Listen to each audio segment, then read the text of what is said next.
iRacing and Le Mans Ultimate have both new highly expected tire models to fix some issues in each title. After a week of testing each game with more patience, in more scenarios and against people online, here are a few of my thoughts, but I'm also looking for yours. Driving the new tire model is not just driving the tire model by itself. The setups are important, like the stock setups provided in each game. Those tend to be safer as a good portion of a player base will use them in fixed series, or because you'll feel safer with them like you would be by subscribing to the channel. I've tested both these games with the fixed setups, but also with the channel sponsor Coach Dave Academy esports setups. Esports setups are generally more maneuverable, less draggy, more sensitive to load, and that's really important to figure out where are some of the limits of the tires when they're not being loaded by the aerodynamic forces. Speaking of Coach Dave Academy, sponsor shout out here. Coach Dave Academy Delta provides setups for Le Mans Ultimate and iRacing, as well as ACC or Gran Turismo 7.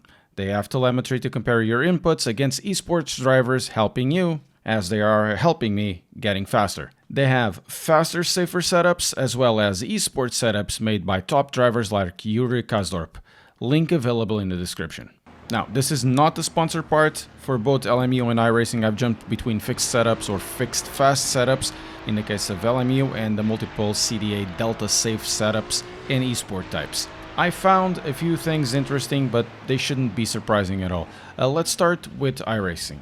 When the update came out, I have mentioned that the esports meta setups were important to figure out what was going to happen. Once they came out, you actually get a bigger picture because I found that this new iRacing tire model kinda has two faces.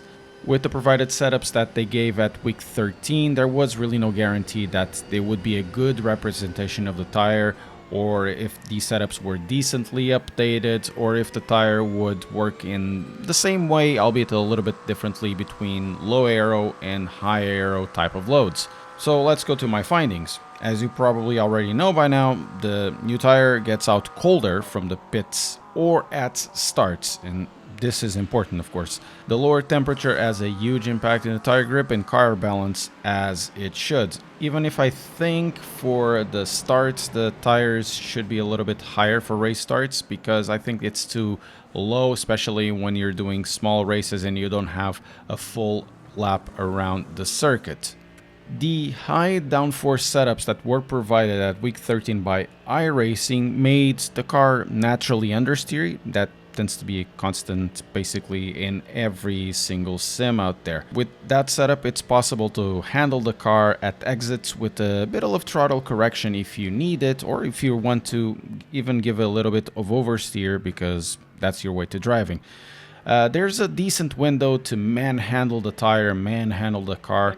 Not as much as ACC or AC or LMU, but certainly much more than the last tire without the heat penalty that you would normally have by just spinning the tires a little bit. But here's the thing, the moment you start to remove this aero and go to a looser setup, the tires change completely the working logic.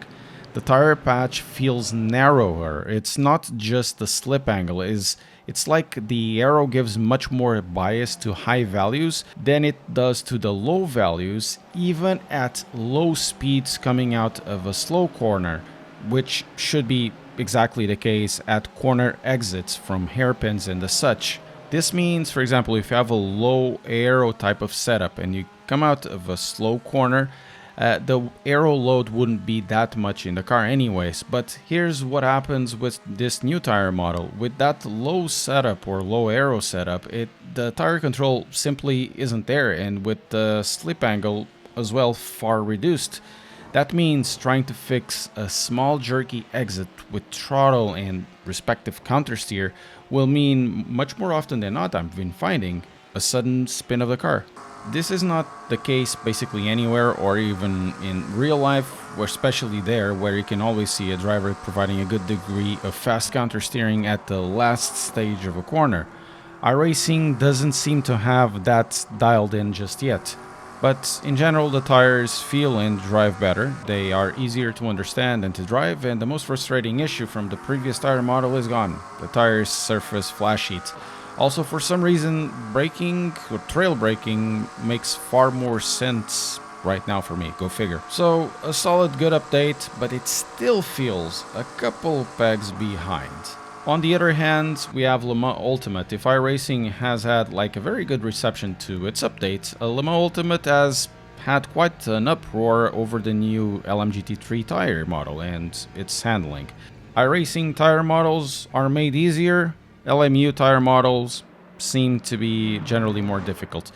Personally, I didn't feel that much difference, or I didn't really need that much adaptation. There are a few things that exist in this tire model and they require a little bit of adjustment. There are a few working changes on this tire model about the car balance and all of that, but the biggest change over here, or the one that will matter the most for most people, is that this tire model was updated with reducing the R-Factor 2-ness of drifting through corners in mind.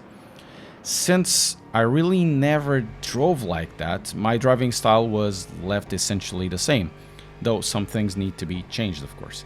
First of all, the cold tires are much more difficult to drive, I found. The grip isn't there for fast changes of direction or load at the front. The tire still responds to counter steering, but that doesn't matter much if you're trying to do the same things you did as before, for example at Dunlop curves, slowing down from 180 km/h speed, and then you try to counter steer and actually do the corners.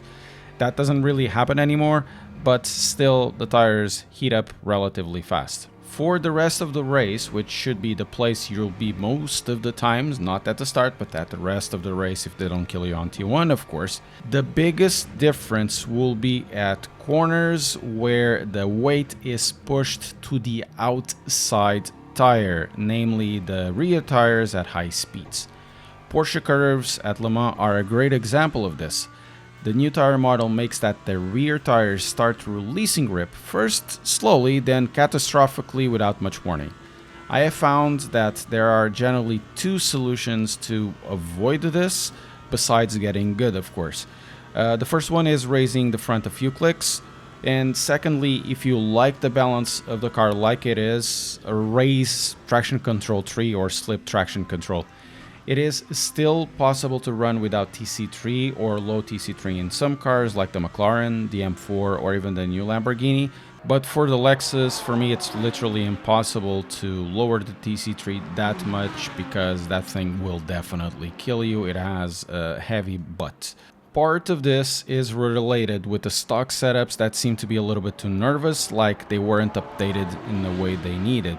Coach Dave setups, including the free one over there when you have access to it. On the other hand, they are fast and they are actually stable, and they will let you generally lower the traction control tree quite significantly, which is something that I do. Everywhere else, I'm finding that the tires respond to the inputs generally very much the same way. The lower slip angle is a welcome addition, even if it needs a good dose of polishing. Coach Dave's David Perel comes out with this statement. I was directly involved in this one and fought hard for realism and drivability. New model is much less exploitable. Gone are the long fake drifts, but I think it's too easy to spin at max load around the apex at entry and exit, and that needs some work. Setups help, but the model needs to be a little more forgiving at the limit. The more time you spend on a tire, the more satisfying it is to drive. This leads me to my closing thoughts. These are two tire models that are coming from different points. iRacing was made easier with less Guitar Hero driving, and LMU made it harder with less slip angle, leading to more spins. Both still drive like their respective sims. It's not like these two sims change that much to be completely different games. Nonetheless, there's, for both, some work requiring at balancing loss of grip and controllability of the car, as both of these tire models sometimes will go off a cliff when they don't like something, which is something really weird. In this case, I still think ACC has done this quite well. It has good controllability through all the slip angle without going, very much out there. But for ACC, there are some other very much deeper problems, including one that I'm leaving for a next video. So subscribe to keep up to date. As always, let me know in the comments what you think about this topic. What would you change in each tire model and which one you like the most?